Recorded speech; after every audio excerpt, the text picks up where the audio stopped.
Rise and Shine Rwanda, it's Wednesday the 10th of January 2018.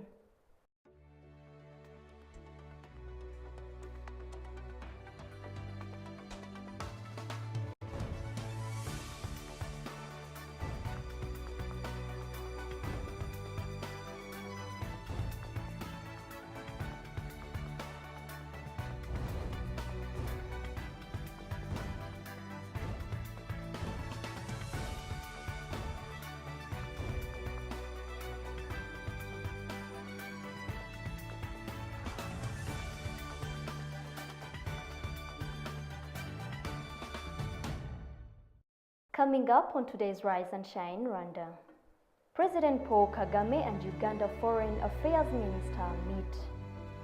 NAEB to ensure quality of horticulture exports. Good morning. You're watching Rise and Shine Rwanda with me, Irene Kanengwa.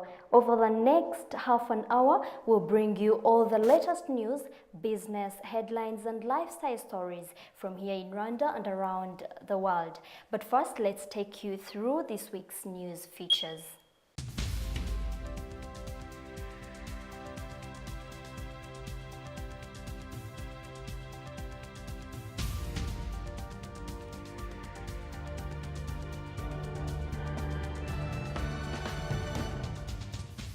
President Paul Kagame was elected chair of the African Union last July and took over the chairmanship of the African Union on January 1st to succeed Alpha Conde of Guinea.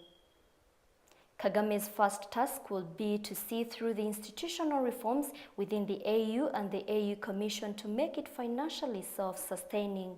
Observers say other challenges include peace and security on the continent, political instability, and fluttering regional integration within different blocs.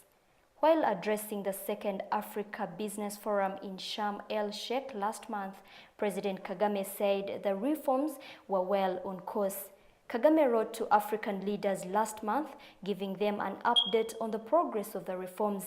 However, that some countries are dragging their feet in implementing the financing agreement. Rwanda's Minister of Foreign Affairs, Louise Mushikiwabo, said reforms within the AU are progressing well, with more than 20 countries already implementing national policies to raise revenue to go towards the AU. And in regional news, Sudan has renewed a complaint at the United Nations demanding Egypt hand over control of the Halayeb Triangle border territory, the Foreign Ministry said on Monday. Relations between Egypt and Sudan have been soured in recent months by disputes over the ownership of the triangle and over the border issue of use of water from the River Nile that passes through their territories. The triangle lies between Egypt and its southern neighbor, and the borders have been contested by Sudan since 1958. Cairo says it is Egyptian territory. Egypt rejected in 2016 a request from Khartoum to ensure negotiations to determine sovereignty over the triangle to seek international arbitration. And in international news, despite recent heightened tensions, North and South Korea have begun their first high-level talks for more than 2 years. A huge media contingent watched the South Korean delegation on their way to the venue for the talks of the Peace House in the truce village of Panmunjom.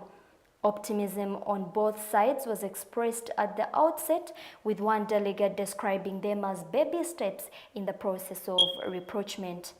World leaders are watching closely for any sign of a reduction in the tensions on the Korean peninsula.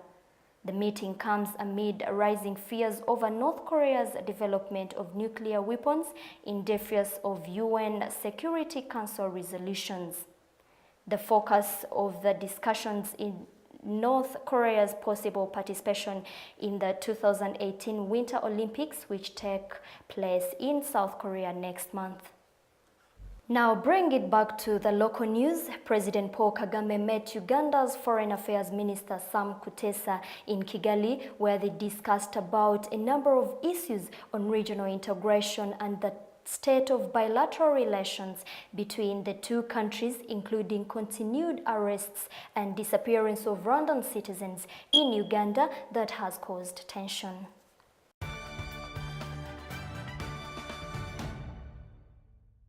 And now in business news, Agriculture Exports Body has embarked on a nationwide exercise to register horticulture exporters.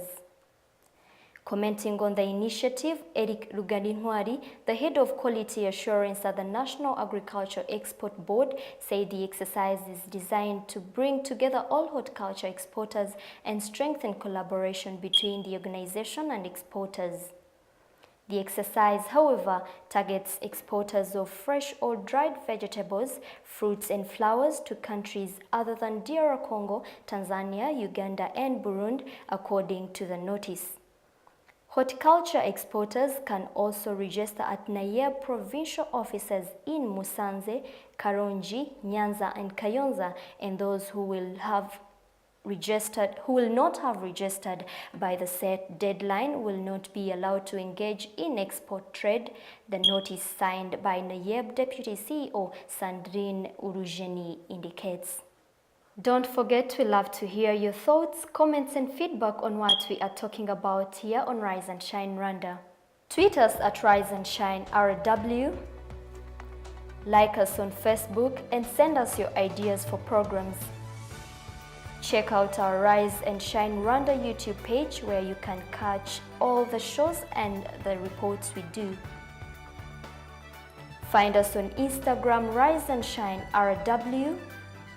We love to see your pics, or check out our Rise and Shine Rwanda website. Well, that's all that we have time for today. We love to hear your feedback and do let us know if you have any idea for the program. You've been watching Rise and Shine Rwanda with me, Irene Kanengwa. But for now, from me and the rest of the Rise and Shine team, we wish you a very good day. Goodbye.